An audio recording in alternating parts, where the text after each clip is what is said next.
Ассаламу алейкум, Берза Сагынбаевна. Биздин подкастыбызга кош келдиңиз. Рахмат, эселайым чакырганыңыз үчүн терең ыраазычылык. Бүгүн бир аз болсо дагы бир кандайдыр бир пайдалуу маалымат болот деген ойдобуз. Эң биринчи сизге менин суроом мындай болсун. Эмне үчүн сиз ушул нутрициология багытын тандап алдыңыз?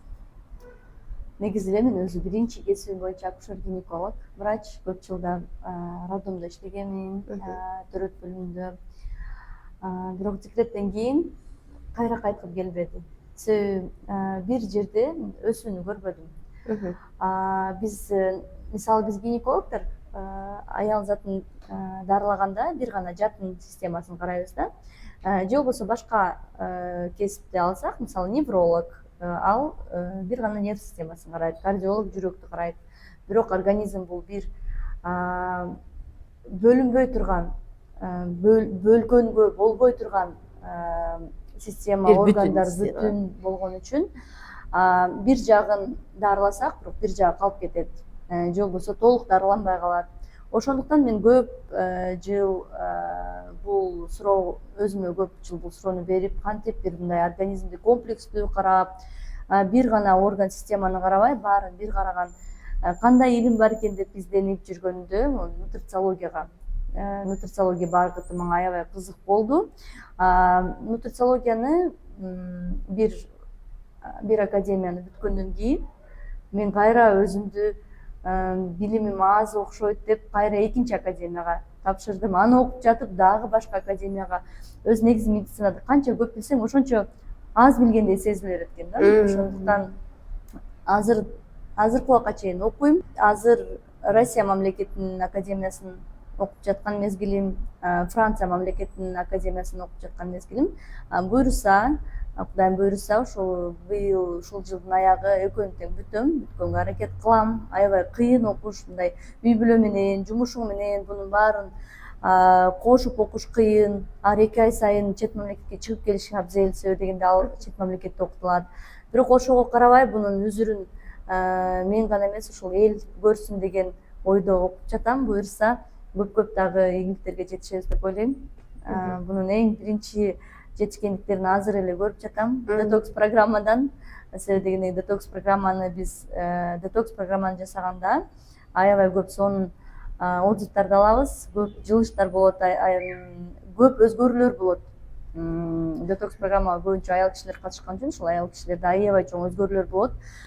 Себеби аял киши өзүн эң акыркы орунга коюп, өзүнүн организмине эч бир караганы же убакыты жок, же мүмкүнчүлүгү жок, өзүбүздөн гана аянганды билебиз, башка бирөөдөн аянбайбыз, бирок өзүбүздөн сөзсүз түрдө аянышыбыз керек. Бирок ага карабай азыр аял кишилер дагы өзүн карап, өзүнүн ден соолугун чыңап, өзүнүн ден соолугуна көңүл бөлүп калган үчүн могу детокс программада аябай сонун өзгөрүштөр болуп, аялдардын мындай жашоосу допусту болуп калды да. Ошого аябай кубанычтамын.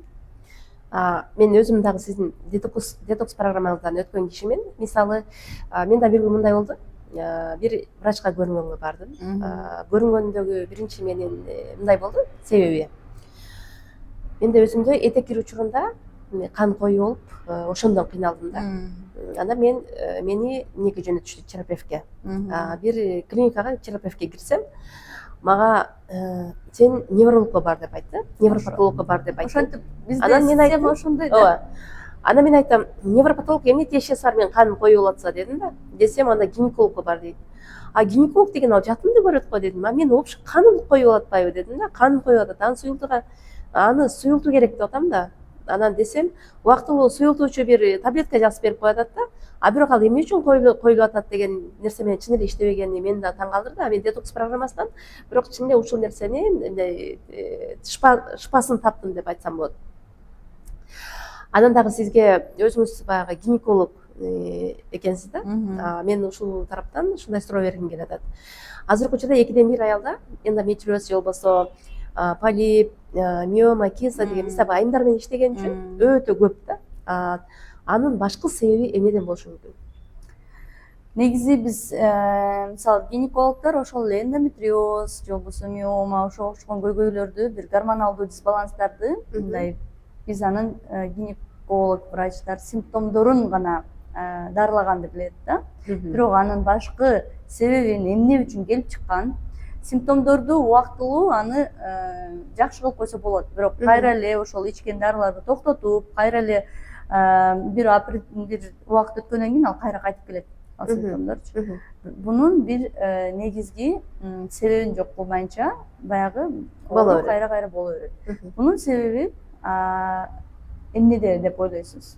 Бунун себеби, эң башкы себеби ошол биздин детокс функцияларды аткарган орган системалардын бузулушунда, алардын жакшы иштебесинде. Себеби биздин аялдарда эстроген деген гормон бар. Эстроген, мисалы миоманы айтсак, эстроген деген гормондо, ал эстроген деген гормон бизге эмне үчүн керек? Ал эндометрийди өстүрүп, биз болочоктогу эне болууга жардам берет. Эстрогенде бардык нерсе өсөт. Эстрогенде биздин чачыбыз өсөт, тырмактарыбыз өсөт, кашыбыз, кирпигибиз өсөт. Эстроген бул өстүрүүчү гормон. Баланы эле өстүргөндөй, бүт нерсени өстүрөт. Бунун функциясы ошондой. Эстроген иштелип бүткөндөн кийин, өзүнүн функциясын аткарып бүткөндөн кийин эски гормондор организмден чыгуу зарыл. Ал кантип чыгат? Ал өт менен, ашказан ичегилер менен сызыкка чыгыш керек. Бирок эгер сиз өтүңүз толуп калса, холецистит болсо, дискинезия болсо, же болбосо өтүңүз аябай коюу болсо, өтүңүздө ком, таш болсо, ал чыкпай калат. Чыкпай, ал организмде жүрө берет. Организмде ошол эстрогендин иштелип бүткөн заты жүрө берет. Жаңы эстрогендер кайра бөлүнүп чыга берет. Анан организмде гиперэстрогенемия башталат. Гипер деген сөз бул билесиз көп деген сөз. Гиперэстрогенемия бул эстрогендин организмде аябай көбөйүп кеткени. Ал көбөйүп кеткенден кийин эстроген эмне кылат? Өстүрөт. Ошол эле миомаларды өстүрөт. Ошол эле кисталарды өстүрөт. Эгер сиз мисалы миоманы кантип дарылайбыз биз? Классикалык медицинада миоманы же алып салыш керек, же тийбей өзү өсүп эч нерсе болбойт. Бул сага эч бир миоманын симптому жок да. Сага бир эч бир зыян келтирип, өзүңө мындай көйгөй жаратпай жатса, жүрө берсин миома дейт. Өсө берсин деген сөз да. Ал миома өсө берет, акыры барып миома менен кошо маткада кетет. Анын алдын алыш үчүн, аны миоманы өскөнүн токтотуп туруш үчүн, же болбосо кайра миоманы кичиретиш үчүн сиз биринчи детокс системаны тазалаш керек. Өттү тазалаш керек. Кишечникти өттү тазалаш керек. Кишечник деп коет, бул ичегилерди тазалаш керек. То есть баягы көбөйгөн эстрогендерди чыгарыш керек организмден. Анан гана организм эстроген өзүнүн нормасына келип, баягы өскөн нерселер өсүп жаткан нерселер токтолот. А мондай симптомдорун эле дарылай берсек, эстроген кайра өсө бериши мүмкүн. Көбөйүп, миомалар өсө берет. Буну көпчүлүк бул багыт боюнча мындай эмне үчүн мындай болуп атканын билбейт деп ойлойм, жакшы маалымат алышты деп ойлойм. Андан кийин дагы мен сиздин өзүңүздүн жашооңузга да көрө кызыгам. Мисалы азыр айтып кеттиңиз да, Франциядан академиясын окуп атам, Россиянын академиясын окуп атам, көбүнчө бизде деген азыр деле тынычсыз чет өлкөгө барганга туура келет деп. Жезденин көз карашы кандай? Жолдошум мен алып жатканда билген кимди алып жатканын өз каалоосу менен алган.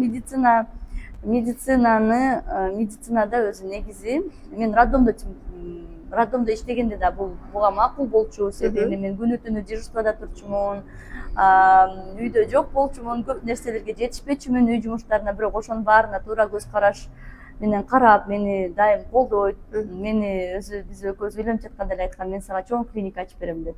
Иншалла ошол айткан сөзүн буйрса быйыл да орундатып жатат. Дагы алдыга көп койгон максаттарыбызды чогуу жетишип жатабыз.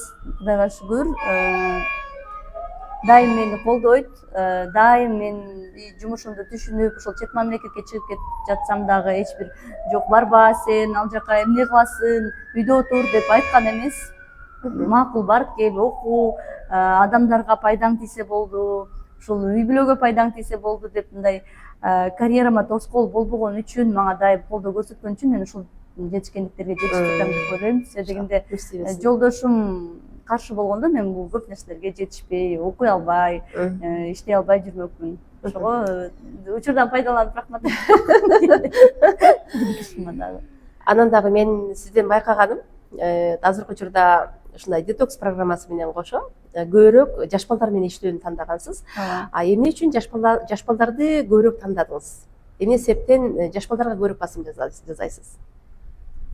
Себебинде ал жаш балдар кийин чоңоет, чоңойгондо ошол ден соолугу чың чоңдорго айланыш үчүн биз ошол ден соолукту ошол жаш бала мезгилинен баштап чыңашыбыз керек. Азыр аябай өкүнүчтүү көрүнүштөрдү байкап турабыз. Эми мен өзүм жаш балдардын ден соолугу чыңдоо борборун негиздөөчүсү болгондуктан мага көп учурда 90% жаш балдар келет. Азыр аябай жаш балдарда көйгөй көп, бирок ошол жаш балдардын туура эмес мындай ден соолугу начар төрөлүшүнө биз энелер себепкер болуп атпайбызбы? Өзүбүздүн энелердин ден соолугу начар болгондуктан, энелер өзүн карабай, ушундай бир төрөткө даярданбай, витамин, минералдарын толуктабай, стресс абалда төрөгөн үчүн азыр көп жаш балдарда эмне көйгөй бар? Бул балдар сүйлөбөйт, аутизм, ДЦП, синдром Дауна, ар бир үй бүлөдө бирден жаш баланын бир көйгөйү бар да негизи эле. Же туура эмес тамактанган үчүн, мисалы, эне өзү билбейт кандай тамак туура, кандай туура эмес. Мындай көп пищевой мусорларды балдарына берген үчүн балдары ошол кийин ошол сахарный диабет, же болбосо азыр кичинекей балдар инсульт болуп атат. Ошону көргөндө аябай жүрөгүм кейийт. Ошолордун алдын алыш үчүн биринчи балдар менен гана эмес, ата энелер менен иштеш керек. Ошол апасы менен иштеш керек. Эгер апасы мындай туура тамактанганды билип, баланын ден соолугунун кооптуу белгилерин билип, убагында дарылап, убагында анын алдын алган болсо, анда биздин айтат го, дени сак эне, дени сак бала, бул дени сак мамлекет деп. Биз ошол баланын ден соолугун чыңдоону ошол апасынан башташыбыз керек. Ошол себептен негизи эле өз балага жакын ошого балдар. Мен дагы бир эмне угуп калдым да. 2,5-3 жаштагы балдарды дагы азыркы учурда өтүндө таштыруу деген сыяктуу көйгөйлөр бар экен да. Бул ошондо деген 2,5-3 жашар баланын өтүндө ташы болуп атса, ошол кезде эле өтүн алдырып коюуга туура келеби? Же аны жоготууга мүмкүнбү? Же болбосо ушунчалык оорунун азыр эми 30-40 жаштагы адамдардын өтүн алдыруу боюнча биз Кыргызстанда эң алдыда турган мамлекеттин катарында экенбиз. 3 мамлекет болсо ошонун эң аркасынан эсептегенде ошол катарда биз турат экенбиз да. Бул деген эми кичинекей балада башталып атат деген бул өтө ушундай өкүнүчтүү. Ушунчалык 3-4 жашар балдар, кичинекей балдар инсульт болуп аткан болсо, алар деген бөйрөктөрүндө таш болуп аткан болсо, мен айтат элем да, эмне үчүн биздин мындай балалык кезибизде, жаш кезибизде мындан 30-40 жыл мурда мындай көйгөй таптакыр болгон эмес. Бул азыркы жашоонун ритмине байланыштуу, жашоонун өзгөчөлүгүнө байланыштуу. Себебинде илгери биз мындай көп химикат, мындай көп туура эмес тамактарды колдонгон эмеспиз, жеген эмеспиз. Ошол эле жаш балдарда азыр эмне рационунда жок дегенде күнүндө бир чупа-чупс же бир чипс бар, же болбосо бир баягы коробкадагы соктор бар. Анын баары консервант, краситель, бүт химикалык организмге зыян келтирген заттарга толтура. Аны эми биз күнүмдүк жашоодо ичип, жеп жүргөндө билинбейт. Бирок ал накопительный эффект деп коет, ал акырындап топтолуп жүрүп, анан ушундай бир ооруларга түшүп кетет да. Негизи эле бизде өт аябай керектүү орган, эң керектүү органдардын бири. Бирок бизде Кыргызстанда өттү мындай оңой эле алып коюш оңой эле да. Мындай бир аз таш болсо, значит өтүн алып коет, өтсүз деле жашоо болот деген. Бирок өтсүз деле жашоо болот, өтөт, бирок жашооңуздун сапаты начарлайт, кыйла начарлайт. Себебинде өт бул бизге эми Алла таалам бергенден кийин бизде бир ашыкча орган же бир ашыкча система жок. Ошондуктан эле өттүн өзүнүн өтө чоң функциялары көп. Мен азыр эле айтып кеткендей, ошол гормондорду нейтралдаштырып, организмден чыгаруудагы өттүн функциясы да. Анан эгер өтү жок деле жашайсыз, бирок өтүңүз жок, аябай мындай сапат, жашоонун сапаты аябай начар болот, аябай көп көйгөйлөргө жолугасыз. Ошол эле жаш балдарда эмнеге өтө азыр толуп калып жатат? Ошол биринчи бирден бир себеби бул ушу туура эмес тамактануудан. Туура эмес нерселерди жегенден, туура эмес ошол организм ошол паразит, шлак, токсиндерге толгонунан ошол кичинекей эле бала.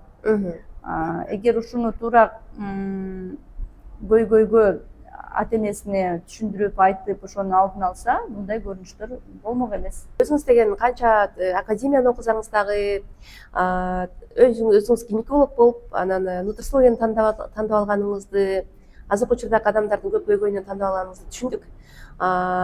Ошондо детокс программасын деген азыркы учурда өзүм дагы бир эмес 2 жолу детокс программасынан өттүм. Жолдошум дагы детокс программасынан кийин аллергиясы кетти. Азыр биз аллергиянын аркасынан барбаган жерибиз калбаган болчу. Бул экен өтө пайдалуу. Ошон үчүн тандап алганыңызды аябай жакшы түшүндүк. Сиз дагы ошол детокс программасы боюнча же болбосо дагы эмне деп айтып кетесиз? Менин эң бир керектүү кеңештеримдин бири бул ар бир адам детокско муктаж.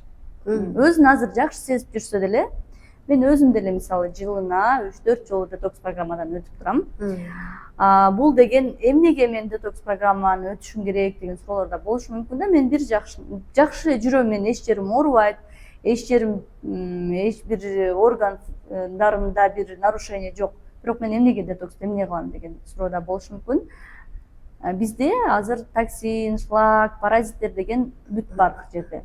Ошол жеген тамагыңан баштап, ушул воздух, аба, мындай газдарга, химикаттарга толгон, смогко толгон аба, ошол химикаттар биз жеген тамактардагы химикаттар, бул ошол идиш жуугандагы колдонгон химикаттар, порошок, үйдөгү нерселер, шампунь. Негизи азыр отурган жерибизде толтура химикаттар бар. Ошолордун баардыгы акырындап микро доза менен организмге кирип, токтолуп, биз билбейбиз аны, ал мындай бизге эч кандай белгиси жок эле кирет. Бирок ал биз сезбеген менен ал биздин боорубуз сезет, өтүбүз сезет, бөйрөгүбүз сезет. Ошолордун баардыгы кыйналат. Анан кыйналып, алар уже мага жардам бер деген сигналдарды бергенден кийин дагы биз аны байкабасак, анда биз байкабай эле жүрөбүз го. Ошол сигналдардын бири дене жыгылат го дейм ошол. Ооба, ошол эле бири сигналдардын бири бул аллергия. Эртең менен турганда чарчап туруу, энергияңдын жоктугу, ичкен мисалы витамин, минерал ичесиң, бирок эч кандай действие болбойт, эч кандай бир өзгөрүш көрбөйсүң. Же болбосо эртең менен турганыңда же болбосо ошол энергияңдын жоктугу, запор болосуң, ичиң каткан көйгөй, гормоналдуу дисбаланстар, бат ооруганың, иммунитетиң түшүп кеткениң, бунун баардыгы организмиң сага мени детокс кыл, мага жардам бер деген сигнал жөнөтүп жатканы. Ошондуктан ар бир адам өзүңүздөн мындай аянбай убактыңызды, эң биринчи убактыңызды, энергияңызды, каражатыңызды аябай өзүңүздү бир карап койсоңуз, анан детокстон кийин допоступ көрөсүздөр. Допоступ көрөсүз, анан айтасыз, жакшы эле ушул өзүмө көңүл бөлүп катышып, мындай ушундай деле жашаса болот экен го сонун деген ойго келет. Сизге чоң рахмат. Бүгүнкү маегиңиз аябай пайдалуу болду деген ойдомун. Рахмат. Буюрса, дагы мындан кийин дагы ушундай подкасттарды тарттырабыз Феруза Сагынбаевна менен. Бизге келип убакыт бөлүп турсаңыз. Рахмат сизге.